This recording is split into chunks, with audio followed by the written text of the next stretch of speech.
चलो तुम्हें बेचारी थोड़ी थोड़ी बुद्धू नीमा की एक और कहानी सुनाते हैं। उसके पति राघव ने घर के खर्चे के बाद कुछ पैसे बचाकर रखे थे। उन पैसों से उसने कुछ सोने के सिक्के खरीद लिए थे। उन सिक्कों को वह नीमा से छिपाकर रखता था। वह जानता था कि यदि नीमा को उनके बारे में पता चल गया तो वह सबको बता देगी। एक बार राघव को किसी काम से दूसरे शहर में जाना पड़ा। जाने से पहले उसने उन सिक्कों को एक डिब्बे में रखा और अपने घर में एक गड्ढा खोदकर उसमें दबा दिया। नीमा ने उसे ऐसा करते हुए देख लिया। उसने राघव से पूछा, क्या कर रहे हो, इस डिब्बे में क्या है?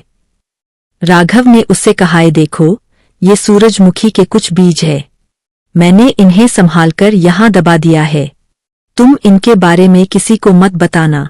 राघव चला गया। उसको 15 दिनों के बाद वापस आना था। नीमा ने सोचा कि बीजों को मिट्टी में बोकर देखा जाए। जब तक राघव आएगा पौधे बड़े हो जाएंगे। राघव को कितनी खुशी होगी। उसने सूरजमुखी के बीज यानी सिक्के निकाले और घर के बाहर क्यारी में दबा दिए। दबाते समय उसे लगा कि बीज कुछ अजीब है, लेकिन उसने सोचा जरूर ये बहुत खास बीज है, तभी राघव इन्हें इतना संभाल कर रख रहे थे। वह नियम से क्यारी में पानी डालती थी। रोज सुबह और शाम को ध्यान से देखती थी कि पौधे निकले या नहीं, लेकिन वहां तो पौधे क्या अंकुर भी नहीं फूटे थे। यदि सिक्कों को बोने से पौधे निकल सकते तो हम सभी पैसों का पेड़ अपने अपने घर में लगा लेते। जब बीज बोए हुए 1 सप्ताह बीत गया तो नीमा को गुस्सा आने लगा।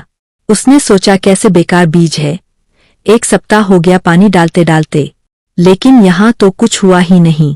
मैं राघव के ये बीज वापस ही रख देती हूँ। उसने सारे सिक्के मिट्टी में से निकाले और उसी गड्ढे में वापस दबा दिए जिसमें वे पहले रखे हुए थे। धीरे धीरे 1 सप्ताह और निकल गया।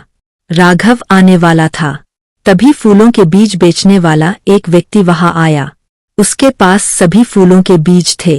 नीमा ने पूछा, तुम्हारे पास सूरजमुखी के बीज है क्या भैया?